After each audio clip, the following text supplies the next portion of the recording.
ಆಕಾಶವಾಣಿ ಮಡಿಕೇರಿ. ಸಪ್ತವರ್ಣದ ಸೆರಗ ನೀನು ಹೊದೆದಿರುವೆ, ತಾರೆಗಳ ಪೋಣಿಸುತ್ತ ಮುಡಿಗೇರಿಸಿರುವೆ.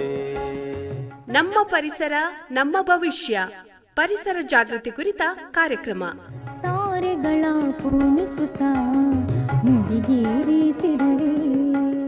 ಕೇಳಿ ಪರಿಸರ ಜಾಗೃತಿ ಕುರಿತ ಕಾರ್ಯಕ್ರಮ ನಮ್ಮ ಪರಿಸರ ನಮ್ಮ ಭವಿಷ್ಯ. ಹಕ್ಕಿಗಳ ಸಂಗೀತ ನಿನ್ನ ಕೊರಳಲ್ಲಿ, ಜೀವಕೋಟಿಗಳೆಲ್ಲ ನಿನ್ನ ಮಡಿಲಲ್ಲಿ, ಜೀವಕೋಟಿಗಳೆಲ್ಲ. ಕೇಳುಗರೆ, ಕೊಡಗು ಅಂದ್ರೆ ಸುಂದರ ಪ್ರಕೃತಿಯ ನೆಲವೀಡು. ಇದು ನಿಮ್ಗೆಲ್ಲ ತಿಳಿದ ವಿಷಯ. ಈ ಚೆಲುವು ಹೊರಗಿನವರನ್ನ ನಮ್ಮ ಕಡೆ ಸೆಳಿತಾ ಇದೆ. ಇದರ ಪರಿಣಾಮವಾಗಿ ಕೊಡಗು ಇವತ್ತು ಒಂದು ಪ್ರವಾಸ ಯೋಗ್ಯ ತಾಣವಾಗಿ ಬೆಳೆದಿದೆ. ನಿಸರ್ಗದ ಈ ಸೌಂದರ್ಯ ನಮ್ಗೆ ವರವೂ ಹೌದು, ಸವಾಲು ಹೌದು. ದೊಡ್ಡ ಸವಾಲು ಇಲ್ಲಿಯ ಪರಿಸರ ಮತ್ತು ಸ್ವಚ್ಛತೆಯನ್ನ ಹೇಗೆ ಕಾಪಾಡಿಕೊಳ್ಳುವುದು.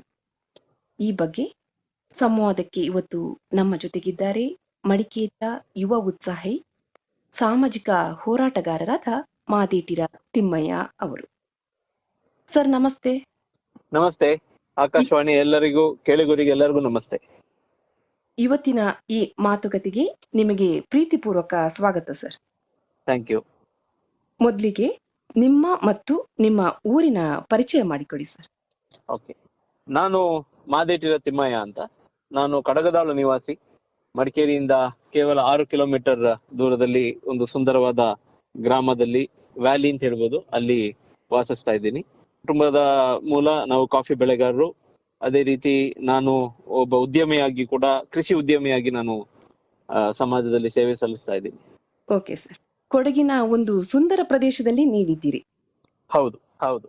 ಊರೊಳಗೆ ಸ್ವಚ್ಛತೆ ಕಾಪಾಡಬೇಕು, ನಮ್ಮ ಊರನ್ನ ನಾವು ಚೆನ್ನಾಗಿ ಇಟ್ಕೊಳ್ಬೇಕು ಎನ್ನುವ ಜಾಗೃತಿ ಮೂಡೋದಕ್ಕೆ ಏನು ಕಾರಣ ಸರ್? ಇದು ಮೊದಲಿಂದ ನಾನು ಸ್ವಲ್ಪ ಪರಿಸರದ ಬಗ್ಗೆ ಸ್ವಲ್ಪ ಕಾಳಜಿ ಹೊಂದಿರುವವನು. ನನ್ನ ಸಣ್ಣ ವಯಸ್ಸಿನಿಂದಲೇ ಶಾಲೆಯಲ್ಲಿ ಹಿಂದೆ ಕೆಲವೊಂದು ಕಾರ್ಯಕ್ರಮಗಳು ಬಹಳ ನನಗೆ ಪ್ರಭಾವವನ್ನು ಬೀರ್ತು. ನಮ್ಮ ಪರಿಸರದ ಬಗ್ಗೆ ಆಗಿರ್ಬೋದು ಅಥವಾ ನಮ್ಮ ಸ್ವಚ್ಛತೆ ಬಗ್ಗೆ ಆಗಿರ್ಬೋದು. ಸೊ ಮೊದಲಿಂದ ನಾನು ಸ್ವಚ್ಛತೆಯನ್ನ ಕಾಪಾಡ್ಕೊಳ್ಳೋದು, ನಮ್ಮ ಮನೆಯ ಸುತ್ತಮುತ್ತ ಪರಿಸರಗಳನ್ನ ನೀಟಾಗಿ ಇಟ್ಕೊಳ್ಳುವಂತ ಒಂದು ವಿಚಾರದಲ್ಲಿ ನಾನು ತುಂಬಾ ಕಾಳಜಿಯನ್ನ ವಹಿಸಿದ್ದೆ. ಪರಿಸರ ಅಂದ್ರೆ ನಾವು ಈ ಪರಿಸರ ಎಲ್ಲರಿಗಾಗಿರುವಂತದ್ದು. ಪರಿಸರ ಇಲ್ಲದೆ ನಾವಿಲ್ಲ, ನಾವಿಲ್ಲದೆ ಪರಿಸರ ಆಗಲ್ಲ. ಈ ಭೂಮಿಯಲ್ಲಿ ನಾವು ಕೂಡ ಒಂದು ಪರಿಸರ, ಮನುಷ್ಯನು ಕೂಡ ಒಂದು ಪರಿಸರ ಅಂತ ಒಂದು ಪರಿಗಣನೆ ಮಾಡಿದ್ರೆ, ನಮ್ಮ ಈ ಇರುವಿಕೆಯನ್ನ, ಪ್ರೆಸೆನ್ಸ್ ಅನ್ನ ನಾವು ಪ್ರೂವ್ ಮಾಡ್ಬೇಕು ಅಂತ ಹೇಳಿದ್ರೆ ಇದರ ಸಂರಕ್ಷಣೆ ಅಥವಾ ಇದರ ಬಗ್ಗೆ ಹೆಚ್ಚು ಕಾಳಜಿ ಪಡ್ಕೊಳ್ಳುವಂತದ್ದೇ ನಮ್ಮ ಮೂಲ ಉದ್ದೇಶ ಆಗಿರ್ಬೇಕು. ಈ ರೀತಿಯಲ್ಲಿ ನಾನು ಪ್ರಭಾವಿತನಾಗಿದ್ದೆ. ನನ್ನ ಶಾಲಾ ದಿನಗಳಲ್ಲಿ ಚೆಟ್ಟಳ್ಳಿ ಪ್ರೌಢಶಾಲೆಯನ್ನ ನಾನು ಸ್ಮರಿಸ್ಕೊಳ್ಬೇಕಾಗತ್ತೆ. ಯಾಕೆಂತ ಹೇಳಿದ್ರೆ ಅಲ್ಲಿ ನಮಗೆ ನಮ್ಮ ಪಠ್ಯದ ಜೊತೆ ಪಠ್ಯೇತರ ಒಂದು ಚಟುವಟಿಕೆ ಅಂತ ಇದ್ರೆ ನಮಗೆ ಸ್ವಚ್ಛತೆ ಬಗ್ಗೆ ಹೆಚ್ಚು ಕಾಳಜಿಯನ್ನು ಕೊಡ್ತಾ ಇದ್ರು. ನಮ್ಮ ಶಾಲೆಯ ಸುತ್ತಮುತ್ತ ಪರಿಸರವನ್ನ ಸ್ವಚ್ಛವಾಗಿ ಇಟ್ಕೊಳ್ಳೋದು, ಅಲ್ಲಿ ಒಂದು ಸುಂದರವಾದ ಕಾಫಿ ತೋಟ ಕೂಡ ಇತ್ತು, ಅದನ್ನ ನಾವು ಸ್ವಚ್ಛವಾಗಿ ಇಟ್ಕೊಳ್ಳುವಂತದ್ದು. ಸೊ ಇದ್ರ ಬಗ್ಗೆ ನಾವು ನನ್ನ ಎಲ್ಲಾ ಗುರು ವೃಂದದವರು ಚೆಟ್ಟಳ್ಳಿಯಲ್ಲಿ ಇದಕ್ಕೆ ಮುಖ್ಯ ಪ್ರೇರಣೆ ಅಂತ ನಾನು ಹೇಳಿದ್ರೆ ತಪ್ಪಾಗ್ಲಿಕ್ಕಿಲ್ಲ. ಸೊ ಅದಾದ ನಂತರ ನನ್ನ ಕಾಲೇಜು ದಿನಗಳಲ್ಲಿ ನಾನು ಮೈಸೂರಲ್ಲಿ ಓದ್ತಾ ಇದ್ದೆ. ಆವಾಗ ನಾನು ಕೆಲವೊಂದು ಸಂಘ ಸಂಸ್ಥೆಗಳ ಜೊತೆ ಸೇರ್ಕೊಂಡು ಅಲ್ಲಿಯ ಪರಿಸರ ಜಾಗೃತಿ, ವನ ಮಹೋತ್ಸವ ಅಂತ ಕಾರ್ಯಕ್ರಮಗಳನ್ನು ಪಾಲ್ಗೊಳ್ಳುವಂತದ್ದು, ರೋಟರಿ ಅವರು ಆರ್ಗನೈಸ್ ಮಾಡಿರುವಂತ ಕಾರ್ಯಕ್ರಮ. ಸೊ ಈ ರೀತಿ ಕಾರ್ಯಕ್ರಮಗಳಲ್ಲಿ ನಾನು ಹೆಚ್ಚು ಪಾಲ್ಗೊಳ್ತಾ ಇದ್ದೆ. ಸೊ ಹಾಗೆ ನನಗೆ ಹೆಚ್ಚು ಪರಿಸರದ ಬಗ್ಗೆ ಹೆಚ್ಚು ಕಾಳಜಿಯನ್ನು ಮೂಡುವಂತ ಒಂದು ಪ್ರೇರಣೆ ಸಿಕ್ತು ನನಗೆ. ಈಗ ಸರ್, ಕಳೆದ ವರ್ಷ ದೂರದ ಊರಿನ ವಿದ್ಯಾರ್ಥಿಗಳು ನಿಮ್ಮ ಊರಿಗೆ ಬಂದು ಅಲ್ಲಿ ಕಸ ತ್ಯಾಜ್ಯ ವಸ್ತುಗಳನ್ನೆಲ್ಲ ಹಾಕಿ ಅದನ್ನ ಅವರಿಂದಲೇ ತೆರವು ಮಾಡಿದ ಒಂದು ಘಟನೆ ನಡೆದಿತ್ತು. ಅದು ಮಾಧ್ಯಮಗಳಲ್ಲಿ ವರದಿ ಕೂಡ ಆಗಿತ್ತು. ಅದನ್ನ ಈ ಸಮಯದಲ್ಲಿ ನೆನಪು ಮಾಡ್ಕೊಳ್ಬಹುದಾ ಸರ್? ಖಂಡಿತವಾಗ್ಲು ಇದು ಒಂದು ಅನ್ಎಕ್ಸ್ಪೆಕ್ಟೆಡ್ ಅಂತ ಹೇಳ್ಬೋದು. ಇದನ್ನ ಇದು ಮಾಧ್ಯಮದಲ್ಲಿ ಬಹಳಷ್ಟು ಪ್ರಚಾರ ಸಿಕ್ತು. ರಾಷ್ಟ್ರೀಯ ಮಟ್ಟದವರೆಗೆ ದೆಹಲಿ ಇರ್ಬೋದು, ಚೆನ್ನೈಯಿಂದ ಇರ್ಬೋದು, ನನಗೆ ಬಹಳಷ್ಟು ಕರೆಗಳು, ಅದು ರೇಡಿಯೋ ವಾಹಿನಿಗಳು ನನ್ನನ್ನು ಸಂಪರ್ಕ ಮಾಡಿ ಇದನ್ನ ಬಹಳ ಒಂದು ಪ್ರಚಾರ ಸಿಗುವಂತ ಒಂದು ವ್ಯವಸ್ಥೆ ಆಯ್ತು. ಅದೇ ರೀತಿ ಒಂದು ಇಂಟರ್ನ್ಯಾಷನಲ್ ಮೀಡಿಯಾದಲ್ಲಿ, ಈಗ ರೀಡರ್ ಡೈಜೆಸ್ಟ್ ಇರ್ಬೋದು ಅಥವಾ ಇಂಟರ್ನ್ಯಾಷನಲ್ ಮೀಡಿಯಾದಲ್ಲೂ ಕೂಡ ಇದು ನ್ಯೂಸ್ ಆಯ್ತು. ಸೊ ಇದು ಇಷ್ಟು ದೊಡ್ಡ ಒಂದು ಚರ್ಚೆ ಆಗುತ್ತೆ ಅಂತ ಹೇಳೋದು ನಿಗೂ ಅದು ಊಹೆ ಇರ್ಲಿಲ್ಲ. ಬಟ್ ಇದು ಇಟ್ ಇಸ್ ನಾಟ್ ಎಕ್ಸ್ಪೆಕ್ಟೆಡ್. ಈ ರೀತಿನೇ ಮಾಡ್ಬೇಕು ಅಂತ ಹೇಳುವಂತದ್ದು ಪ್ಲಾನ್ ಇರ್ಲಿಲ್ಲ, ಕಾಳಜಿನೂ ಇರ್ಲಿಲ್ಲ. ಸೊ ಇದು ತನ್ನಿಂತಾನೇ ಆಗಿರುವಂತದ್ದು. ಯಾಕೆಂತ ಹೇಳಿದ್ರೆ ನಾವು ನಿರಂತರವಾಗಿ, ನಾನು ಆ ಸಂದರ್ಭದಲ್ಲಿ ಕಡಗದಾಳು ಗ್ರಾಮ ಪಂಚಾಯಿತಿಯ ಅಧ್ಯಕ್ಷನಾಗಿದ್ದೆ. ಹ್ಮ್ ಹ್ಮ್ ಸೊ ನಾವು ನಿರಂತರವಾಗಿ ನಾವು ಕ್ಲೀನ್ ಮಾಡುವಂತ ಒಂದು ವ್ಯವಸ್ಥೆಯನ್ನ ಇಟ್ಕೊಂಡಿದ್ವಿ ನಾವು. ಹ್ಮ್ ಹ್ಮ್ ಕಸವನ್ನ, ಅದು ಎಸ್ಪೆಷಲಿ ನಮಗೆ ಮಡಿಕೇರಿಯಿಂದ ಈ ಸಿದ್ದಾಪುರ ರಸ್ತೆಯಲ್ಲಿ ಹೋಗೋದಾದ್ರೆ ನಮ್ಮ ಕೊಡಗು ವಿದ್ಯಾಲಯ ಆ ಜಂಕ್ಷನ್ ಅಲ್ಲಿ ಏನಿದೆ, ಇವತ್ತು ಕೂಡ ನೋಡಿದ್ರೆ ನಮಗೆ ಬಹಳಷ್ಟು ಕಸದ ರಾಶಿ ಅಲ್ಲೇ ಕಾಣುವಂತದ್ದು. ಸೊ ನಾವು ಏನ್ ಮಾಡಿದ್ವಿ ಆ ಸಂದರ್ಭದಲ್ಲಿ, ನಾವು ಪ್ರತಿ 15 ದಿನಕ್ಕೊಂದ್ಸತಿ, ತಿಂಗಳಿಗೆ ಒಂದ್ಸತಿ ನಾವು ಈ ಸ್ವಚ್ಛತೆ ಕಾರ್ಯಕ್ರಮವನ್ನ ನಾವು ಸ್ಥಳೀಯ ಯುವಕರು, ಮಹಿಳಾ ಸಂಘಟನೆಗಳು, ಗ್ರಾಮ ಪಂಚಾಯತಿಯವರೆಲ್ಲ ಸೇರ್ಕೊಂಡು ಮಾಡ್ತಾ ಇದ್ವಿ. ಆ ಸಂದರ್ಭದಲ್ಲಿ ನಾವು ದಿನ ಮುಂಚೆನೆ ಕ್ಲೀನ್ ಮಾಡಿರುವಂತದ್ದು. ಮಾರನೇ ದಿನ ನೋಡಿದ್ರೆ ಬೆಳಿಗ್ಗೆ ಅಲ್ಲಿ ಒಂದು ಪಿಜ್ಜಾ ಕವರ್ ಅನ್ನ ಬಿಸಾಕಿ ಹೋಗಿದ್ರು. ಬಹಳ ಬೇಜಾರಾಯ್ತು. ಈಗ ಅಲ್ಲಿ ಕಸದ ರಾಶಿ ಇದ್ದಿದ್ರೆ ಅಲ್ಲಿ ಹಾಕಿ ಹೋಗಿದ್ರೆ ಓಕೆ, ಇನ್ನೊಬ್ರು ಆಲ್ರೆಡಿ ಇರೋ ಕಸದಲ್ಲಿ ಇನ್ನೊಬ್ರು ತಂದು ಬಿಸಾಕಿದ್ದಾರೆ ಅಂತ ಹೇಳೋ ಭಾವನೆ ಬರ್ತಿತ್ತು ನಮಗೆ. ಬಟ್ ಅಲ್ಲಿ ಕಂಪ್ಲೀಟ್ ಕ್ಲೀನ್ ಆಗಿರೋ ಜಾಗದಲ್ಲಿ ಇದನ್ನ ಮತ್ತೆ ಅಲ್ಲಿ ಹಾಕಿ ಹೋಗಿದ್ದಾರೆ ಅಂತ ಹೇಳಿದ್ರೆ ಇದು ಬೇಜವಾಬ್ದಾರಿತನ. ನಾನು ಮಡಿಕೇರಿಯಿಂದ ಮನೆಗೆ ಹೋಗೋ ಸಂದರ್ಭದಲ್ಲಿ ನಿಲ್ಸಿ ಅದನ್ನ ಚೆಕ್ ಮಾಡಿದೆ. ನಿಲ್ಸಿರೋ ಉದ್ದೇಶ ಅದನ್ನ ಕಲೆಕ್ಟ್ ಮಾಡಿ ಮನೆಗೆ ತಗೊಂಡೋಗಿ ನನ್ನ ಇದರಲ್ಲಿ ಡಿಸ್ಪೋಸ್ ಮಾಡುವಂತ ಒಂದು ಉದ್ದೇಶ ಇತ್ತು. ಹಾಗೆ ನಿಲ್ಸಿ ಕಲೆಕ್ಟ್ ಮಾಡುವಾಗ ಅಲ್ಲಿ ಬಿಲ್ ಸಿಕ್ತು ನನಗೆ ಆ ಪ್ಯಾಕೆಟ್ ಒಳಗಡೆ. ಅದ್ರ ನಂಬರ್ ಇತ್ತು. ನಾನು ಜಸ್ಟ್ ಅವರನ್ನ ಒಂದು ಮಾತು ಅವ್ರಿಗೆ ಹೇಳೋಣ, ಈ ರೀತಿ ಮಾಡಬೇಡಿ ಅಂತ ಹೇಳೋಣ ಅಂತ ಹೇಳುವಂತ ಉದ್ದೇಶದಿಂದ ನಾನು ಅವ್ರಿಗೆ ಕಾಲ್ ಮಾಡಿದೆ. ಅವ್ರಿಗೆ ಕಾಲ್ ಮಾಡಿದ ಸಂದರ್ಭದಲ್ಲಿ ಅವರ ವರ್ತನೆ ಬಹಳ ಮನಸ್ಸಿಗೆ ನೋವು ತರುವಂತದ್ದು, ಒಂದು ಆಕ್ರೋಶ ಬರುವಂತ ಒಂದು ವರ್ತನೆ ಇತ್ತು ಅವ್ರಿಗೆ. ನಾವೊಬ್ರೇ ಬಿಸಾಕಿದ್ದ, ಪ್ರಪಂಚದಲ್ಲಿ ನಾವು ಮಾತ್ರ ಬಿಸಾಕೋದ, ಬೇರೆಯವ್ರು ಯಾರು ಬಿಸಾಕಿಲ್ವಾ ಕೊಡಗಿನಲ್ಲಿ, ನಾವು ಮಾತ್ರ ಬಂದಿದ್ದ ಕೊಡಗಿಗೆ ಅಂತ ಹೇಳುವಂತ ಒಂದು ಉಡಾಫೆಯ ಮಾತನ್ನ ಆ ಯುವಕರು ಆಡಿದ್ರು. ನಾವ್ ಹೇಳಿದ್ವಿ ಇದು ಮಾತಾಡೋ ರೀತಿ ಅಲ್ಲ, ನಾನು ಮಾತಾಡೋ ಉದ್ದೇಶ ಈ ರೀತಿ ಮಾಡಬಾರ್ದು ಅಂತ ಹೇಳ್ಕೊಂಡು, ನೀವು ಏನ್ ಮಾಡ್ಲಿಕ್ಕಾಗುತ್ತೆ, ನಿಮ್ಗೆ ಏನ್ ಮಾಡ್ತೀರಿ ಆ ರೀತಿ ಒಂದು ಉಡಾಫೆ ಮಾತಾಡಿದ್ರು. ಒಂದು ಅಗೌರವವಾಗಿ ನಾವು ಮಾತಾಡ್ತಿದ್ದಂಗೆ ಕಾಲ್ ಕಟ್ ಮಾಡ್ತಾ ಇದ್ರು. ಇದು ಒಂದು ಆಕ್ರೋಶಕ್ಕೆ ಒಂದು ಕಾರಣ ಆಯ್ತು. ನಾನು ಮತ್ತೆ ಅವರಿಗೆ ಹೇಳಿದೆ, ನೋಡಿ ನೀವು ಈ ರೀತಿ ವರ್ತನೆ ಮಾಡಿದ್ರೆ ನಿಮ್ಮನ್ನೇ ನಾನು ಕರ್ಸಿ ತೆಗೆಯುವಂತದ್ದು ನಾನು ಮಾಡ್ತೀನಿ ಅಂತ ಹೇಳಿದೆ. ಅದು ಸಾಧ್ಯ ಇಲ್ಲ ಅಂತ ಹೇಳಿದ್ರು. ನಾನು ಹೇಳಿದೆ, ಇಲ್ಲ ಇದನ್ನ ನಾನು ಪ್ರೂವ್ ಮಾಡಿ ತೋರಿಸ್ತೇನೆ, ಸ್ವಲ್ಪ ಹೊತ್ತು ಇರಿ ಅಂತ ಹೇಳ್ಕೊಂಡು ಕಾಲ್ ಅನ್ನ ಕಟ್ ಮಾಡಿದ್ರು. ನಂತರ ನಾನು ಏನು ನಮ್ಮ ಕೊಡಗಿನ ಪ್ರಜ್ಞಾವಂತ ನಾಗರಿಕರಿದ್ದಾರೆ ಅವರ ಒಂದು ಸಹಾಯವನ್ನ ಪಡೆದೆ. ಬಟ್ ಇದು ಒಂದು ರೆವಲ್ಯೂಷನರಿ ಸ್ಟೆಪ್ ಆಯ್ತು. ಯಾಕಂದ್ರೆ ನಾನು ಮಾಡಿರೋ ಉದ್ದೇಶ ಒಂದು ವಿಡಿಯೋ ಮಾಡಿದೆ, ರಿಕ್ವೆಸ್ಟ್ ಮಾಡಿ ನಾನು ಎಲ್ಲರಿಗೆ ಹೇಳಿದೆ, ಆ ಯುವಕರ ಫೋನ್ ನಂಬರ್ ಅನ್ನ ಮೆನ್ಷನ್ ಮಾಡಿದೆ, ದಯವಿಟ್ಟು ಎಲ್ಲರೂ ಇವರಿಗೆ ಫೋನ್ ಮಾಡಿ ಅವ್ರು ವಾಪಸ್ ಬಂದು ತಕೊಂಡು ಹೋಗೋಂಗೆ ಮಾಡಿ ಅಂತ ಒಂದು ರಿಕ್ವೆಸ್ಟ್ ಮಾಡಿದೆ. ಇದು ಮಾಡಿದ್ದು ನಮ್ಮ ಒಂದು ಯುವ ಸಮೂಹ ಏನಿತ್ತು, ವಾಲಂಟಿಯರ್ಸ್ ಇತ್ತು, ಅವ್ರಿಗೆ ಅಂತ ಮಾಡಿದೆ. ನನ್ನ ಸ್ನೇಹಿತರು ಹೇಳಿದ್ರು ಇದನ್ನ ವೈರಲ್ ಮಾಡೋಣ, ನಾವ್ ಎಲ್ಲಾ ಕಡೆ ಹಾಕೋಣ ಅಂತ. ಆಶ್ಚರ್ಯಕ್ಕೆ ನನಗೆ ಫಸ್ಟ್ ಕಾಲ್ ಬಂದಿದ್ದು ಅಮೆರಿಕದಿಂದ. ಸಿಯೇಟಲ್ ನಿಂದ ಕೊಡಗಿನ ಒಬ್ರು ಯುವಕರು, ಅವ್ರ ಹೆಸರು ಪೆಮ್ಮಯ್ಯ ಅಂತ, ಅವ್ರ ಮನೆ ಹೆಸರು ನನಗೆ ಗೊತ್ತಿಲ್ಲ. ಅವ್ರು ಕಾಲ್ ಮಾಡಿ, ನಾನು ಅವರಿಗೆ ಈಗ ಕಾಲ್ ಮಾಡಿದೀನಿ, ಆ ಯುವಕರಿಗೆ ಕಾಲ್ ಮಾಡಿ ಬೈದಿದ್ದೀನಿ, ನೀವು ಬಂದು ತಕೊಂಡು ಹೋಗ್ಲೇಬೇಕು, ನಿಮ್ಮನ್ನ ಬಿಡೋದಿಲ್ಲ ಅಂತ ಹೇಳಿದೀನಿ ಅಂತ ಹೇಳಿದ್ರು. ನನಗೆ ಇದು ಎಕ್ಸ್ಪೆಕ್ಟ್ ಮಾಡಿರ್ಲಿಲ್ಲ ನಾನು. ಹಾಗೆ ಬರೀ ಕೊಡಗಿನವ್ರು ಮಾತ್ರ ಅಲ್ಲ, ಅದು ಯಾರ್ಯಾರು ಈ ಪರಿಸರ ಕಾಳಜಿಯಲ್ಲಿ ಇರುವಂತ, ಈ ದೇಶದಲ್ಲಿರುವಂತ ಪ್ರತಿಯೊಬ್ರು ಪ್ರಪಂಚದಾದ್ಯಂತ ಜನ ಅವರಿಗೆ ಕಾಲ್ ಮಾಡಿ ಅವರು ವಾಪಸ್ ಬರುವಂಗೆ ಮಾಡಿದ್ರು. ಇದು ಒಂದು ರೆವಲ್ಯೂಷನರಿ ಮೂವ್ಮೆಂಟ್ ಆಯ್ತು. ನಂತರ ನಾನು ಇದೇ ಸಂದರ್ಭದಲ್ಲಿ ಈ ರೀತಿ ಬಿಟ್ರೆ ಆಗಲ್ಲ, ಕಾನೂನು ಸಹಾಯ ಪಡಿಬೇಕು ಅಂತ ಹೇಳ್ಕೊಂಡು ಅವಾಗ ನಮ್ಮ ನಗರದ ಪೊಲೀಸ್ ಠಾಣೆಯಲ್ಲಿ ಅನೂಪ್ ಮಾದಪ್ಪನವರಿದ್ರು. ಅವರಿಗೆ ಕಾಲ್ ಮಾಡಿದಾಗ ಅವರು ಬಿಸಿ ಶೆಡ್ಯೂಲ್ ಅಲ್ಲೂ ಬಹಳ ಮುತುವರ್ಜಿಯಿಂದ ಆ ಯುವಕರಿಗೆ ಫೋನ್ ಮಾಡಿ, ನೀವು ಬರದಿದ್ರೆ ನಿಮ್ಮ ಮೇಲೆ ಕೇಸ್ ಫೈಲ್ ಮಾಡ್ತೀನಿ ಅಂತ ಹೇಳಿ ಅವ್ರು ವಾಪಸ್ ಬರ್ಲಿಕ್ಕೆ ಒಂದು ಟರ್ನಿಂಗ್ ಪಾಯಿಂಟ್ ಆಯ್ತು. ನಾನು ಬಹಳಷ್ಟು ಸೋಷಿಯಲ್ ಮೀಡಿಯಾದಲ್ಲಿ ನೋಡ್ತಾ ಇದ್ದೀನಿ, ಬೆಂಗಳೂರಲ್ಲಿ ಒಂದು ಸಂಸ್ಥೆ, ಹಸಿರು ಅಂತ ಹೇಳುವಂತ ಒಂದು ಸಂಸ್ಥೆ ಎಕ್ಸಾಕ್ಟ್ಲಿ ಈ ಮೆಥಡ್ ಅನ್ನು ಅಡಾಪ್ಟ್ ಮಾಡ್ಕೊಂಡಿದ್ದಾರೆ. ಅವರು ವಾಕ್ ಹೋಗೋ ಸಂದರ್ಭದಲ್ಲಿ ರಸ್ತೆ ಬದಿಯಲ್ಲಿ ಸಿಗುವಂತ ಕಸ, ಅವರ ಆನ್ಲೈನ್ ಅಲ್ಲಿ ಬಂದಿರೋ ಪಾರ್ಸಲ್ ಅಡ್ರೆಸ್ ಎಲ್ಲ ತಕೊಂಡು ಅವರಿಗೆ ಹೋಗಿ ತಲುಪಿಸಿ ಅವರಿಂದ ತೆಗಿಸಿ ಪೆನಾಲ್ಟಿ ಹಾಕುವಂತ ಕೆಲಸವನ್ನು ಕೂಡ ಈ ಸಂಘ ಸಂಸ್ಥೆಗಳು ಮಾಡ್ತಾ ಇದ್ದಾರೆ. ಸೊ ಕೊಡಗಿನಲ್ಲೂ ಬಹಳಷ್ಟು ಸಂಘಟನೆಗಳು ಈ ರೀತಿ ಕಾರ್ಯಾಚರಣೆಗಳನ್ನ ಮಾಡ್ತಾ ಇದ್ದಾರೆ. ಅದಾದ ನಂತರ ಬಹಳಷ್ಟು ಜನರನ್ನ ನಾವು ಬ್ಯಾಂಕ್ ಮ್ಯಾನೇಜರ್ಸ್ ಇರ್ಬೋದು, ಸ್ಥಳೀಯರು ಇರ್ಬೋದು, ಇದು ಕೇವಲ ಪ್ರವಾಸಿಗರು ಮಾತ್ರ ಈ ರೀತಿ ಬಿಸಾಕಿ ಹೋಗ್ತಾರೆ ಅಂತ ಹೇಳೋದು ತಪ್ಪು ಭಾವನೆ. ಸ್ಥಳೀಯರು ಕೂಡ ಇಲ್ಲಿ ರಸ್ತೆ ಬದಿಯಲ್ಲಿ ಹಾಕ್ತಾ ಇರುವಂತ ಕಸದ ರಾಶಿಗೆ ಈಕ್ವಲ್ ರೆಸ್ಪಾನ್ಸಿಬಲ್ ಇದ್ದಾರೆ. ನಾವು ಬಹಳಷ್ಟು ಜನರನ್ನ ಇಲ್ಲಿ ಲೋಕಲ್ ಇರೋರ್ನ ತೆಗ್ಸಿದೀವಿ ನಾವು. ಬಟ್ ನಾವು ಅವರ ಹೆಸರನ್ನ ತೇಜೋವಧೆ ಮಾಡುವಂತ ಕೆಲಸಕ್ಕೆ ನಾವು ಕೈ ಹಾಕ್ಲಿಲ್ಲ, ಪ್ರಚಾರಕ್ಕೆ ಕೈ ಹಾಕ್ಲಿಲ್ಲ. ಸೊ ಇದು ಹೌದು, ಅದ್ ಮಾಡ್ಲು ಕೂಡ್ದು. ಸರ್, ನಿಮ್ಮ ಸಂಘಟನೆಯ ಹೆಸರೇನು ಸರ್? ಎಷ್ಟು ಜನ ಕೆಲಸ ಮಾಡ್ತಾ ಇದ್ದೀರಿ ನಿಮ್ಮ ಸಂಘಟನೆ? ಮೇಡಮ್, ನಾನು ಕೊಡಗು ಟೂರಿಸಂ ಅಸೋಸಿಯೇಷನ್ ಅಲ್ಲಿ ಒಬ್ಬ ಫೌಂಡರ್ ಪ್ರೆಸಿಡೆಂಟ್ ಆಗಿ ಕೆಲಸ ಮಾಡ್ತಿದ್ದೀನಿ. ಅದಲ್ಲದೆ ನಾನು ಒಂದು ರಾಷ್ಟ್ರೀಯ ಮಟ್ಟದ ಒಂದು ಸಂಸ್ಥೆ, ಗ್ರೀನ್ ಪ್ಲಾನೆಟ್ ಆರ್ಗನೈಸೇಷನ್ ಅಂತ, ಅವರ ಒಂದು ಮಿಷನ್ ಇದೆ, ಸೇವ್ ದ ಮದರ್ ಅರ್ತ್ ಅಂತ ಹೇಳ್ಕೊಂಡು, ಜನ್ಮಭೂಮಿ ಉಳಿಸಿ ಸೇವ್ ದ ಮದರ್ ಅರ್ತ್ ಅಂತ ಹೇಳುವಂತ ಒಂದು ರಾಷ್ಟ್ರೀಯ ಮಟ್ಟ, ಅದು ಅಂತಾರಾಷ್ಟ್ರೀಯ ಮಿಷನ್ ಅಂತ ಹೇಳ್ಬೋದು. ಅಂತಾರಾಷ್ಟ್ರೀಯ ಮಿಷನ್ ಅಲ್ಲಿ ನಾನು 2012ರಿಂದ ಹ್ಮ್. ನಾನ್ ನನ್ನನ್ನ ಸಕ್ರಿಯವಾಗಿ ತೊಡಗಿಸ್ಕೊಂಡಿದ್ದೀನಿ ನಾನು ಅದರಲ್ಲಿ. ಓಹೋ ಇದರ ಬಗ್ಗೆ ಪರಿಸರ ಜಾಗೃತಿ ಕೆಲಸದ ಬಗ್ಗೆ ಹೇಳ್ಬೋದಾ ಸರ್? ಹೌದು, ನಮ್ಮ ಈ save the mother earth mission hmm. ಏನು ಅಂತ ಹೇಳಿದ್ರೆ, ಇವತ್ತು ಈ ಭೂಮಿಯಲ್ಲಿ ನಾವು ಹೇಳಿದಂಗೆ ಒಂದು ಸುಂದರ ಪರಿಸರದಲ್ಲಿ ಈ ಮನುಷ್ಯ ಕೂಡ ಒಂದು ಸುಂದರ ಪರಿಸರ, ಒಂದು the part of the biodiversity ಅಂತ ಹೇಳ್ಬೋದು. ಈ ಜೀವ ವೈವಿಧ್ಯದಲ್ಲಿ ನಾವು ಒಂದು ಈಕ್ವಲ್ ಪಾಲುದಾರರು. ಹೌದು. ಪರಿಸರ ಇರೋದ್ರಿಂದ ನಾವು ಇರೋದ್ರಿಂದ ಪರಿಸರ. ಹೌದು. ಇದನ್ನ ಸಂರಕ್ಷಣೆ ಮಾಡಿ ಮುಂದಿನ ತಲೆಮಾರಿಗೆ ಇದನ್ನ ಟ್ರಾನ್ಸ್ಫರ್ ಮಾಡಿ ಅಥವಾ ಬಿಟ್ಟು ಹೋಗುವಂತ ಜವಾಬ್ದಾರಿ ಎಲ್ಲರ ಹೆಗಲ ಮೇಲಿದೆ. ಹೌದು. ನಾವು ಇವತ್ತು ಮನುಷ್ಯ ಏನ್ ಮಾಡ್ತಿದೀವಿ ಅಂತ ಹೇಳಿದ್ರೆ, ನಾವು ಅವಶ್ಯಕತೆಗಿಂತ ಹೆಚ್ಚಾಗಿ ನಮ್ಮ ಪರಿಸರವನ್ನ ನಾವು ದುರ್ಬಳಕೆ ಮಾಡ್ತಾ ಇದೀವಿ. ಖಂಡಿತ ಹೌದು. ಬಳಕೆ ಅಲ್ಲ, ನಾನು ಅದನ್ನ ಬಳಕೆ ಅಂತ ಹೇಳೋದಿಲ್ಲ. ಹಿತಮಿತವಾಗಿ ಇವತ್ತು ನಾನು ಹೇಳ್ದಂಗೆ ಈ ಬಯೋಡೈವರ್ಸಿಟಿ ಏನಿದೆ, ಜೀವ ವೈವಿಧ್ಯ ಏನಿದೆ, ಇದು ನಮಗಾಗಿರುವಂತದ್ದು.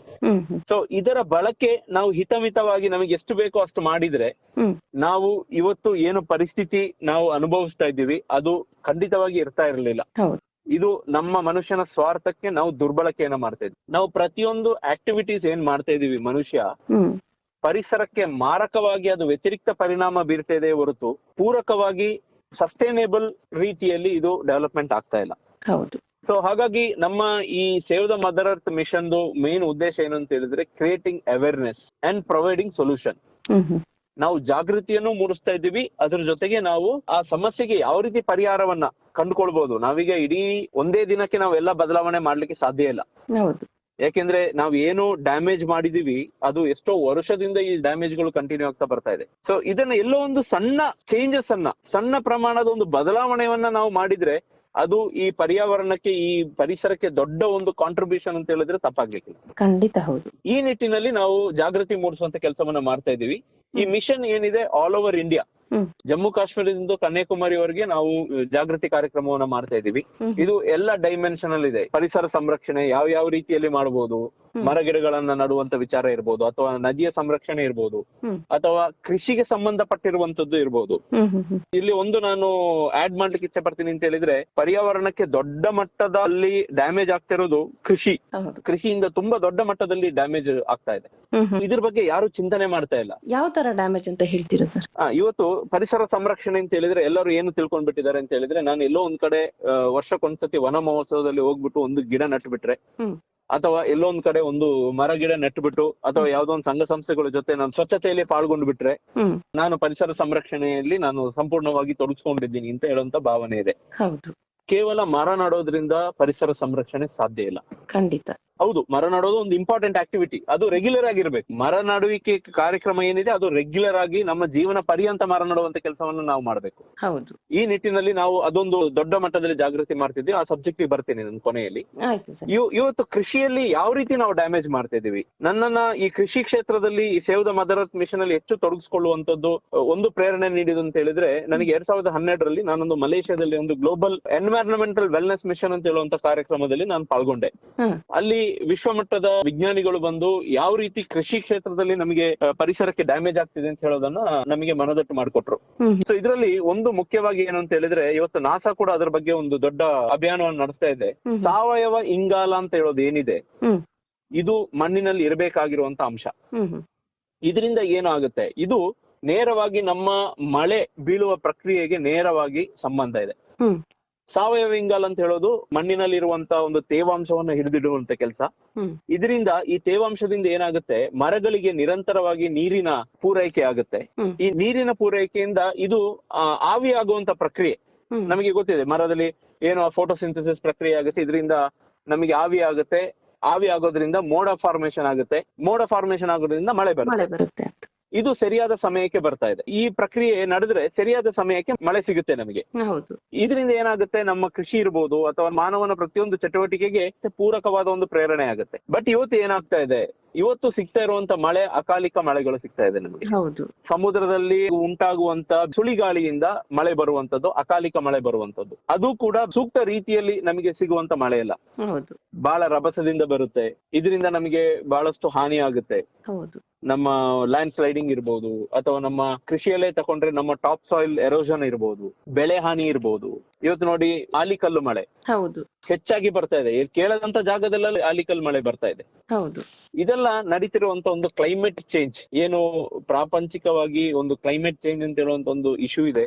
ಇದರಿಂದ ಆಗ್ತಾ ಇರುವಂತ ಒಂದು ಪ್ರಕ್ರಿಯೆ. ಸೊ ಹಾಗಾಗಿ ಇವತ್ತು ವಿಶ್ವಸಂಸ್ಥೆ ಕೂಡ ಕೃಷಿಯಲ್ಲಿ ನೈಸರ್ಗಿಕ ಕೃಷಿ, ಸಾವಯವ ಕೃಷಿಯನ್ನ ಮಾಡ್ಬೇಕು ಅಂತ ಹೇಳುವಂತ ಒಂದು ದೊಡ್ಡ ಮಿಷನ್ ಅನ್ನ ಪ್ರಾಪಂಚಿಕವಾಗಿ ಇವತ್ತು ದೊಡ್ಡ ಮಟ್ಟದಲ್ಲಿ ಇದನ್ನ ಅವೇರ್ನೆಸ್ ಕ್ರಿಯೇಟ್ ಮಾಡ್ತಾ ಇದ್ದಾರೆ ಹಾಗೂ ಅದಕ್ಕೆ ಸಪೋರ್ಟ್ ಮಾಡ್ತಾ ಇದ್ದಾರೆ ದೇಶಗಳು ಕೂಡ. ಎಲ್ಲೋ ಒಂದ್ ಕಡೆ ನಾವು ಮರ ನೆಟ್ಟು ಬಿಟ್ರೆ ನಾನು ಪರಿಸರಕ್ಕೆ ಕೆಲಸ ಮಾಡ್ತಿದ್ದೀನಿ ಅಂತ ಹೇಳುವಂತ ಭಾವನೆ ಬರೋದು ತಪ್ಪು. ನಾವು ಪ್ರತಿದಿನ ಏನ್ ಕೆಲಸ ಮಾಡ್ತೀವಿ, ನಮ್ಮ ಕೃಷಿ ಚಟುವಟಿಕೆ ಇರ್ಬೋದು ಅಥವಾ ನಮ್ಮ ಯಾವುದೇ ದೈನಂದಿನ ಚಟುವಟಿಕೆಯಲ್ಲಿ ಪರಿಸರಕ್ಕೆ ಹಾನಿಯಾಗದ ರೀತಿಯಲ್ಲಿ ವಿಷ ಬಳಕೆ ಕಡಿಮೆ ಮಾಡಬೇಕು, ರಾಸಾಯನಿಕ ಬಳಕೆ ಕಡಿಮೆ ಮಾಡಬೇಕು, ಪ್ಲಾಸ್ಟಿಕ್ ಉಪಯೋಗಗಳನ್ನ ಆದಷ್ಟು ಮಿನಿಮೈಸ್ ಮಾಡಬೇಕು. ಇದು ಮಿನಿಮೈಸ್ ಮಾಡೋದು ಮಾತ್ರ ಅಲ್ಲ, ಅದನ್ನ ಜವಾಬ್ದಾರಿಯುತವಾಗಿ ವಿಲೇವಾರಿ ಮಾಡುವಂತ ಕೆಲಸವನ್ನು ಕೂಡ ಮಾಡ್ಬೇಕು. ಈಗ ಪ್ಲಾಸ್ಟಿಕ್ ಇಲ್ಲದೆ ನಾವು ಯಾವ್ದನ್ನ ಬಳಸದೆ ಬದುಕಲಿಕ್ಕೆ ಸಾಧ್ಯನೇ ಇಲ್ಲದಂತ ಪರಿಸ್ಥಿತಿಯಲ್ಲಿ ಇದ್ದೀವಿ. ಸೊ ಹಾಗಾಗಿ ಅದನ್ನ ಜವಾಬ್ದಾರಿಯುತವಾಗಿ ವಿಲೇವಾರಿ ಮಾಡುವಂತ ಒಂದು ಜವಾಬ್ದಾರಿಯನ್ನ ನಾವು ಪ್ರತಿಯೊಬ್ರು ತಗೊಳ್ಬೇಕು. ಅದಕ್ಕೆ ನಾವು ಬಹಳಷ್ಟು ಕಾರ್ಯಕ್ರಮದಲ್ಲಿ ಹೇಳ್ತೀವಿ, our soil is our responsibility. ನಮ್ಮ ಮಣ್ಣು ನಮ್ಮ ಜವಾಬ್ದಾರಿ. ಭೂಮಿ ಮೇಲೆ ಮಣ್ಣಿಲ್ಲದೆ ಈ ಮನುಷ್ಯನ ಇರುವಿಕೆಯನ್ನೇ ನಾವು ಊಹಿಸ್ಲಿಕ್ಕೂ ಕೂಡ ಸಾಧ್ಯ ಇಲ್ಲ.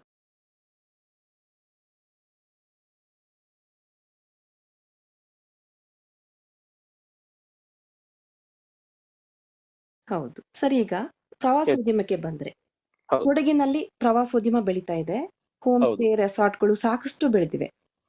ಇದರ ಜೊತೆಗೆ ಇದರಿಂದ ಆಗುವ ಪರಿಣಾಮಗಳನ್ನ ಕೊಡಗು ಸಮರ್ಥವಾಗಿ ನಿರ್ವಹಿಸಬೇಕಾಗ್ತದೆ. ಖಂಡಿತವಾಗ್ಲು ಈ ವಿಷಯದಲ್ಲಿ ನಿಮ್ಮ ನಿಲುವು, ವಿಚಾರಧಾರೆಗಳೇನು ಸರ್? ನೋಡಿ, ಈ ವಿಚಾರದಲ್ಲಿ ಒಂದು ಟೂರಿಸಂ ಅಂತ ಹೇಳೋದು it's a global subject. So it's a global cultural environmental exchange programme ಅಂತ ಹೇಳ್ಬೋದು ಇದನ್ನ ಒಬ್ಬ ವ್ಯಕ್ತಿ ಒಂದೇ ಕಡೆ ಇದ್ದು ಬದುಕಲಿಕ್ಕೆ ಸಾಧ್ಯ ಇಲ್ಲ. ಈ ಸುಂದರ ಭೂಮಿ ಮೇಲೆ ನಾವು ಬಂದಿರೋದು, ಇಲ್ಲಿ ಇರುವಂತ ಆಚಾರ ವಿಚಾರ, ನಮ್ಮ ಎನ್ವೈರನ್ಮೆಂಟ್ ಇದೆ, ಇದನ್ನ ಎಂಜಾಯ್ ಮಾಡ್ಲಿಕ್ಕೆ ಇರುವಂತ ಒಂದು ವ್ಯವಸ್ಥೆ ನಮ್ಮ ಎಲ್ಲ ಒಳಗಡೆ ಡಿಸೈರ್ ಇದೆ. ಹೌದು. ಸೊ ನಾವು ಒಂದು ಪ್ರದೇಶ ಇನ್ನೊಂದು ಪ್ರದೇಶ ನಾವು ಹೋಗ್ಲೇಬೇಕಾಗುತ್ತೆ ಬೇರೆ ಬೇರೆ ಕಾರಣಗಳಿಂದ. ಹೌದು. ಇವತ್ತೊಂದು ನಮ್ಮಲ್ಲಿ ತಪ್ಪು ಭಾವನೆ ಏನಿದೆ ಅಂತ ಹೇಳಿದ್ರೆ, ಟೂರಿಸಂ ಅಂತ ಹೇಳೋದು ಬರೀ ಮೋಜು ಮಸ್ತಿಗೆ ಬರುವಂತದ್ದು ಮಾತ್ರ ಟೂರಿಸಂ ಅಂತ ಹೇಳ್ಕೊಂಡು ಕೆಲವರು ತಿಳ್ಕೊಂಡ್ಬಿಟ್ಟಿದ್ದಾರೆ. ನಾವು ಒಂದಲ್ಲ ಒಂದು ರೀತಿಯಲ್ಲಿ ವಿ ಆರ್ ಆಲ್ ಟೂರಿಸ್ಟ್. ನಾವು ಕೆಲವೊಂದ್ಸತಿ ಪ್ಲೆಜರ್ ಗಾಗಿ ಹೋಗ್ತೀವಿ, ಒಂದ್ ಕಡೆ ಹೋಗಿ ಒಂದೆರಡು ದಿನ ರಿಲ್ಯಾಕ್ಸ್ ಮಾಡಿ ಬರೋಣ, that is a pleasure tourism. ಅಥವಾ ನಾವು ಶಾಪಿಂಗ್ ಗೆ ಹೋಗ್ತೀವಿ, that is also come under pleasure tourism.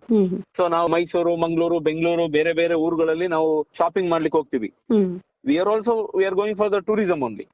ಇವತ್ತು ಮೆಡಿಕಲ್ ಟೂರಿಸಂ ಇದೊಂದು ಬಹಳ ಒಂದು ದೊಡ್ಡ ಸಬ್ಜೆಕ್ಟ್. ಇವತ್ತು ಪ್ರಪಂಚದಾದ್ಯಂತ ಜನರು ಆಯುರ್ವೇದಿಕ್ ಟ್ರೀಟ್ಮೆಂಟ್ ಇರ್ಬೋದು ಅಥವಾ ಪ್ರಸ್ತುತ ಇರುವಂತ ಮಾಡರ್ನ್ ಟೆಕ್ನಾಲಜಿ ಇರ್ಬೋದು ನಮ್ಮ ಭಾರತದಲ್ಲಿ, ಅದನ್ನ ಆ ಸೇವೆಯನ್ನು ಪಡ್ಕೊಳ್ಳಿಕ್ಕೆ ಇವತ್ತು ವಿಶ್ವದಾದ್ಯಂತ ಜನ ಇವತ್ತು ಬರ್ತಾ ಇದ್ದಾರೆ.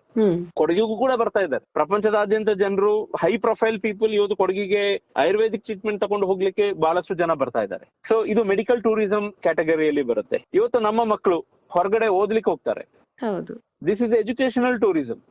ಸೊ ಈ ರೀತಿ ಬೇರೆ ಬೇರೆ ಉದ್ದೇಶದಿಂದ ನಾವು ಹೋಗ್ತಾ ಇದ್ದೀವಿ. ಬಟ್ ಒಂದು ಜವಾಬ್ದಾರಿಯನ್ನ ನಾವು ತಕೊಳ್ಬೇಕಾಗುತ್ತೆ. ಏನು ಅಂತ ಹೇಳಿದ್ರೆ, ನಾವು ಎಲ್ಲಿ ಹೋಗ್ತೀವಿ ಅಲ್ಲಿ ನಾವು ಜವಾಬ್ದಾರಿಯುತವಾಗಿ ನಡ್ಕೊಳ್ಳುವಂತ ಒಂದು ಬಿಹೇವಿಯರ್ ಅನ್ನ ನಾವು ಇಟ್ಕೊಳ್ಬೇಕಾಗುತ್ತೆ. ಪ್ರತಿಯೊಬ್ರು ಹೋದಲ್ಲಿ ವೇಸ್ಟ್ ಅನ್ನ ಜನರೇಟ್ ಮಾಡ್ತೀವಿ. ವೇಸ್ಟ್ ಜನರೇಷನ್ ಅಂತೂ ಹ್ಯೂಮನ್ ಇಂದ ಮಾತ್ರ ಆಗೋದು ಹೊರತು ಬೇರೆ ಯಾವ ಜೀವಿಯಿಂದ ಈ ಭೂಮಿ ಮೇಲೆ ನಡೀತಾ ಇಲ್ಲ. ಖಂಡಿತ ಹೌದು.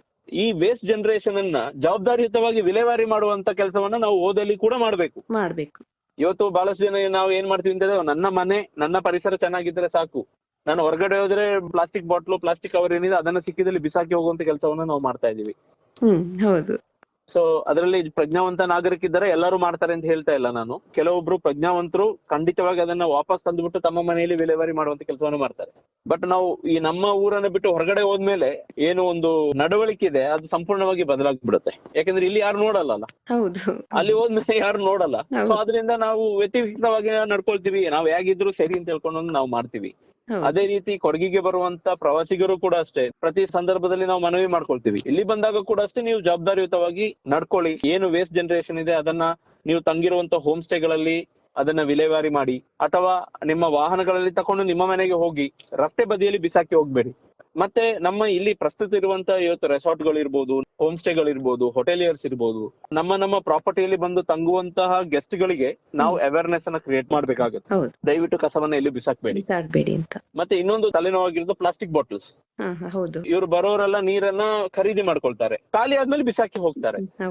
ಸೊ ಇವತ್ತು ನಾನು ಮಾಧ್ಯಮ ಮೂಲಕದಲ್ಲಿ ಮನವಿ ಮಾಡೋದು, ನಮ್ಮ ಹೋಮ್ ಸ್ಟೇಗಳಿಗೆ ರೆಸಾರ್ಟ್ ಗಳಿಗೆ ಒಂದು ಪ್ಲಾಸ್ಟಿಕ್ ಫ್ರೀ ಕಾನ್ಸೆಪ್ಟ್ ಅನ್ನ ಸ್ಟಾರ್ಟ್ ಮಾಡಿ. ಇವತ್ತು ಬಹಳಷ್ಟು ನಗರ ಪ್ರದೇಶಗಳಲ್ಲಿ ಹೋಟೆಲ್ಗಳಲ್ಲಿ ಅಡ್ವಾನ್ಸ್ ಟೆಕ್ನಾಲಜಿಯನ್ನು ಇಟ್ಟಿದ್ದಾರೆ. ಹ್ಮ್ ಅಂದ್ರೆ ಬಾಟಲ್ ಗಳನ್ನ ರೀಸೈಕಲ್ ಮಾಡುವಂತ, ವಾಪಸ್ ತರಿಸ್ಕೊಳ್ಳುವಂತ ವ್ಯವಸ್ಥೆ, ಅವರಿಗೆ ಬಾಟಲ್ ಫ್ರೀ ವಾಟರ್, ಅಂದ್ರೆ ಈ ಪ್ಲಾಸ್ಟಿಕ್ ಬಾಟಲ್ ಅಲ್ಲದೆ ಹ್ಮ್ ಬಾಟಲ್ ಯೂಸೇಜ್ ಅನ್ನ ಕಡಿಮೆ ಮಾಡ್ಲಿಕ್ಕೆ ರೀಸೈಕಲೇಬಲ್, ರೀಯೂಸೇಬಲ್ ಬಾಟಲ್ಸ್ ಅನ್ನ ಪ್ರೊವೈಡ್ ಮಾಡುವಂತ ವ್ಯವಸ್ಥೆ. ಹ್ಮ್ ಸೊ ಅದಕ್ಕೆ ಡೆಪಾಸಿಟ್ ತಗೊಂಡು ವಾಪಸ್ ಅವರು ಕಲೆಕ್ಟ್ ಮಾಡ್ಕೊಳ್ಳುವಂತ ವ್ಯವಸ್ಥೆ. ಹ್ಮ್ ಈ ರೀತಿ ಎಲ್ಲ ತುಂಬಾ ಮಾಡ್ತಾ ಇದ್ದಾರೆ. ಸೊ ನಾವು ಅನಿವಾರ್ಯವಾಗಿ ಹೊಸ ವಿಧಾನಗಳನ್ನ ನಾವು ಅಡಾಪ್ಟ್ ಮಾಡ್ಕೊಳ್ಬೇಕಾಗುತ್ತೆ. ಹೌದು ಹೌದು. ಮತ್ತೆ ಈ ಟೂರಿಸಂ ಹೆಸರಲ್ಲಿ ಬಹಳಷ್ಟು ಇವತ್ತು ಕೊಡಗಿನಲ್ಲಿ ಒಂದು ಆತಂಕಕಾರಿ ಏನು ಅಂತ ಹೇಳಿದ್ರೆ ವಿಲ್ಲಾ ಕನ್ಸ್ಟ್ರಕ್ಷನ್. 10 ಎಕರೆ 50 ಎಕರೆ ಇರೋದನ್ನ ಈ ಬಂಡವಾಳಶಾಹಿಗಳು ಅದನ್ನ ಖರೀದಿ ಮಾಡ್ಕೊಂಡು ಹ್ಮ್ ದೊಡ್ಡ ದೊಡ್ಡ ನಗರಗಳಲ್ಲಿ ವಿಲ್ಲಾ ಕನ್ಸ್ಟ್ರಕ್ಷನ್ ಗೆ ಕೈ ಹಾಕಿದ್ದಾರೆ. ಓಹೋ ಓಹೋ. ಇದು ಬಹಳ ಆತಂಕಕಾರಿ ಬೆಳವಣಿಗೆ. ಯಾಕೆಂತ ಹೇಳಿದ್ರೆ ಇವತ್ತು ವಿಲ್ಲಾ ಕನ್ಸ್ಟ್ರಕ್ಷನ್ ಅಲ್ಲಿ ಏನಾಗುತ್ತೆ ಅಂತ ಹೇಳಿದ್ರೆ ಅವರು 1 ಎಕರೆಯಲ್ಲಿ ಹ್ಮ್ ನಮ್ಮ ಇರುವ ಮರಗಳನ್ನ ಎಲ್ಲ ಇದ್ ಮಾಡಿ ಐಷಾರಾಮಿ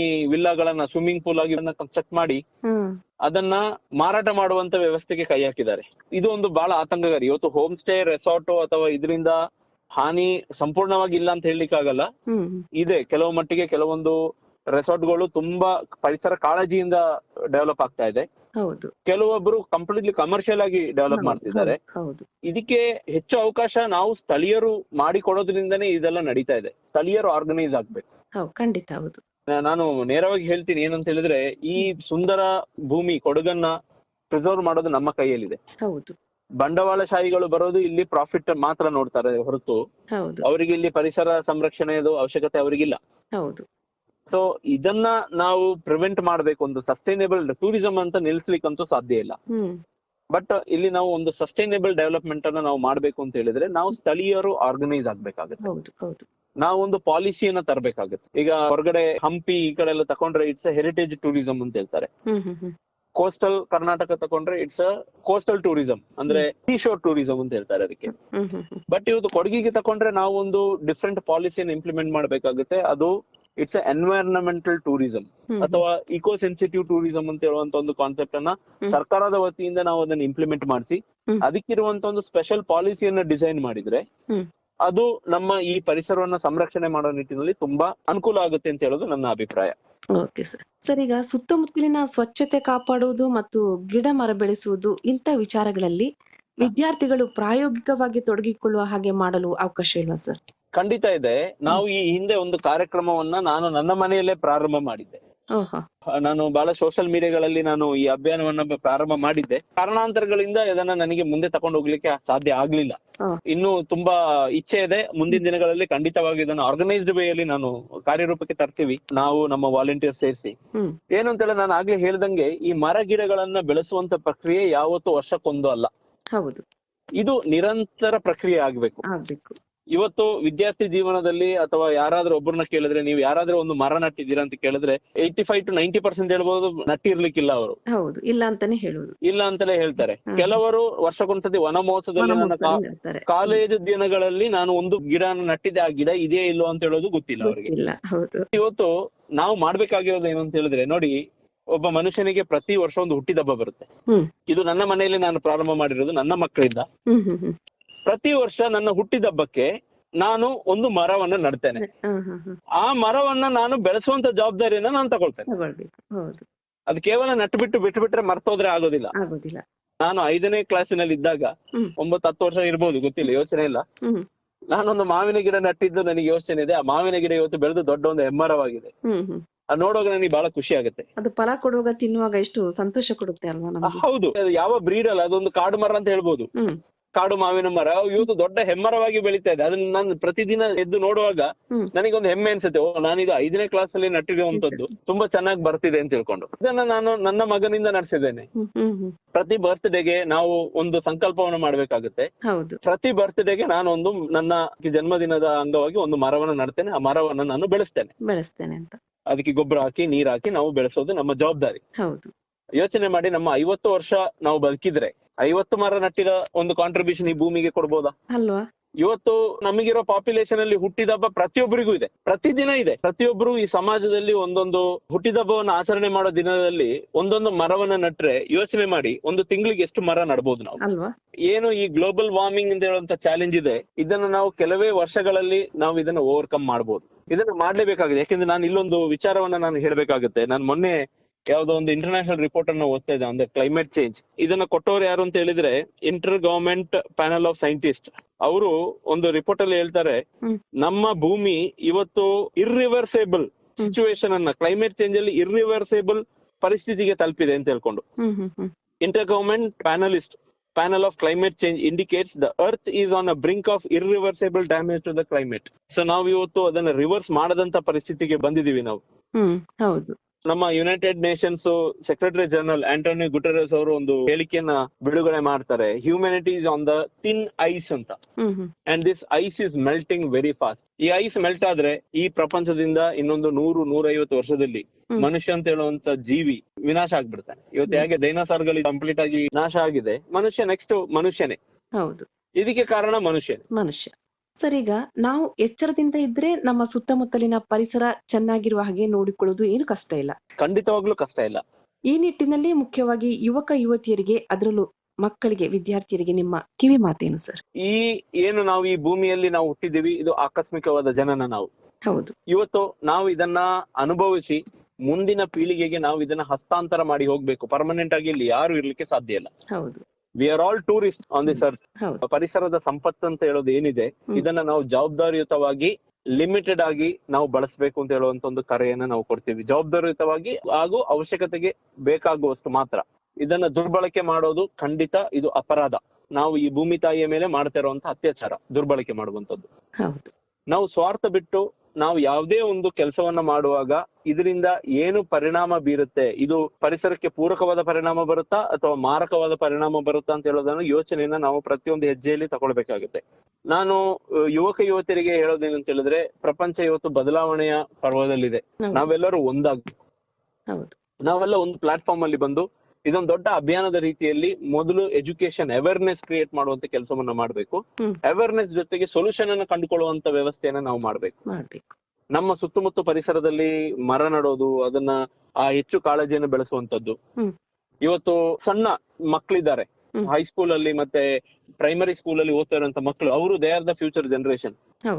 ಸೊ ಅವರಿಗೆ ಹೆಚ್ಚು ಅವೇರ್ನೆಸ್ ಕೆಲಸವನ್ನ ಈ ಸಮಯದಿಂದ ನಾವು ಕೊಡ್ಬೇಕಾಗುತ್ತೆ. ಸಣ್ಣದ್ರಿಂದಲೇ ನಾವು ಅವರಿಗೆ ಪ್ಲಾಸ್ಟಿಕ್ ಮ್ಯಾನೇಜ್ಮೆಂಟ್ ಇರ್ಬೋದು, ಎನ್ವೈರನ್ಮೆಂಟಲ್ ಮ್ಯಾನೇಜ್ಮೆಂಟ್ ಬಗ್ಗೆ ಒಂದು ಸಬ್ಜೆಕ್ಟ್ ಆಗಿಯೇ ನಾವು ಇದನ್ನ ವಾಲಂಟರಿ ಆಗಿ ನಾವು ಇದನ್ನ ಎಜುಕೇಶನ್ ಮಾಡುವಂತ ಕೆಲಸವನ್ನ ನಾವು ನಿರಂತರವಾಗಿ ಮಾಡ್ತಾ ಬಂದ್ರೆ ಮುಂದಿನ 10-20 ವರ್ಷಗಳಲ್ಲಿ ಒಂದು ಗಣನೀಯವಾದ ಬದಲಾವಣೆಯನ್ನ ನಾವು ನಮ್ಮ ಪ್ರಪಂಚದಾದ್ಯಂತ ಕಾಣಬಹುದು ಅಂತ ಹೇಳೋದನ್ನು ನನ್ನ ಅಭಿಪ್ರಾಯ.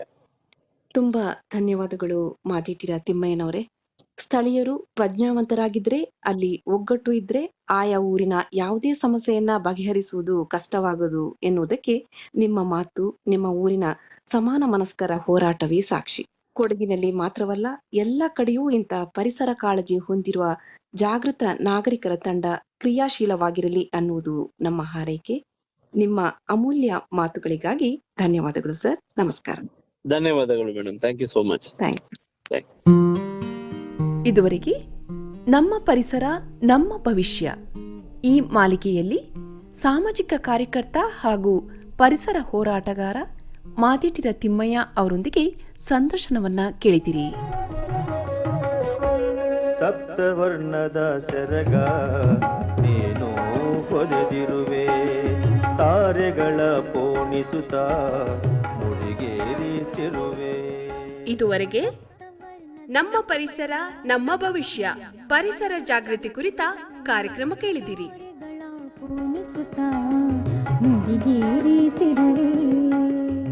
ಪ್ರಸ್ತುತಪಡಿಸಿದವರು ದಮಯಂತಿ PS. ಕೊರಳಲ್ಲಿ ಹಕ್ಕಿಗಳ ಸಂಗೀತ ನಿನ್ನ ಕೊರಳಲ್ಲಿ.